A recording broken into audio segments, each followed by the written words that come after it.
Well, hello everyone. Welcome back to the Nazi Boys channel. Sorry, it's been a bit of a dry spell. It's not been the busiest of months in terms of new cinematic horror releases, and that tends to be what I kind of favour, especially for this channel.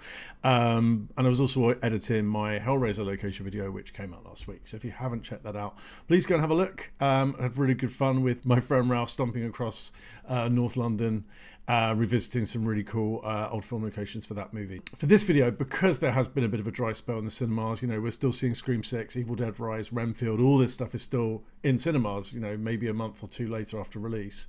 So what I've done is go back to a couple of films that were released cinematically earlier this year that are now on streaming, that I managed to sort of track down and have a look at over the last few weeks. So the first movie I'm going to talk about is The Outwaters.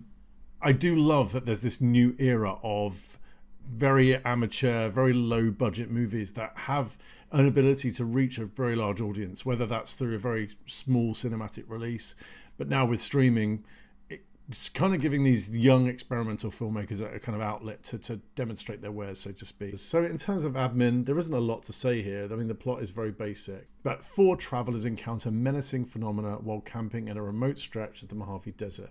The film came out earlier this year. It's directed by Robbie Banfitch. It's a very, very small cast. And essentially we're watching this group of people go out to the desert in California to film a music video. So you'll often hear The Outwaters compared to Skinamarink, which also came out earlier this year. Another review that I've already done. It wasn't my thing. Skinamarink, I kind of saw the value and the merit to it. And again, I love the idea that someone can create something for a very low amount of money and then, you know, see that film then go on to be really successful, do the festival circuits, become quite renowned actually in the horror community. It feels as though The Outwaters hasn't quite achieved that. And it's funny, when this came out, I sort of avoided it because I initially loved the marketing. I thought it looked really cool. I loved the sort of retro poster art, which I still love. But the actual buzz about the film seemed to die down pretty quickly because there was a general consensus that actually it was kind of messy. And yeah, I have some issues. And I find these films are really difficult to review. As someone that likes to kind of talk through movies and to critique, because they're so low budget and because they're made by sort of these grassroots teams of people that just obviously love making films and want to create, it makes it quite hard to criticize because actually we're getting something that isn't studio fodder. It's in many cases quite original, something we haven't seen before. The conflict I find is that I review films predominantly on the basis of whether I actually enjoy watching it or not. You know, what's the viewing experience? And it's really hard then because ultimately I really didn't enjoy Skinamarink. I really did not enjoy the experience of watching it. And in many ways, this film sort of followed suit with that. So it is different to Skinamarink. Actually, my reflection over the first hour was actually this is more like the Blair Witch. So there are characters, you know, we are following this group of people on a journey to go and create something. It's a similar kind of group and, you know, at least we know their names. We know kind of what their motivation is. That said, I think I'd heard that in The Outwaters there was going to be this amazing payoff. So although I was not necessarily that engaged in the first hour, I was sort of thinking, well, this is all going to be worth it because I'm going to care about these characters by the time we get to whatever happens at the end. And then I sort of found that because the end was so confusing and so kind of abstract, I really stopped caring. So let's just go through the bits that I like. So in terms of visuals, I thought a lot of this film was really striking, and the same with the sort of audio design. There were some really good moments of creativity, imagery that was quite disturbing, and things that I hadn't seen before. And in many ways, that was quite good. There was some tension, there was some scares there. I guess the problem was the last 50 minutes and the length of the film. Again, like Skinamarink, it's just way too long. Like, it just doesn't need to be nearly 2 hours because we all had 50 minutes of this strange sequence where the film literally flips. You've got the first hour, which is kind of very to the point, we kind of know what's happening, to an incident happens, and then we've just got an hour of something that could have been probably put up in an art gallery. And then that's maybe the problem, is that there's just no stakes because you can't even see what violence is being done to people. You can't really see what's supposed to be scary. So it's hard then to kind of have this sense of dread. Another thing that's sort of a bit frustrating, and this happens a lot in found footage horror because that's really what this is that it kind of bills itself as, oh, we found this footage and it's from a memory card and it's all raw footage, and it starts with a title card that says that.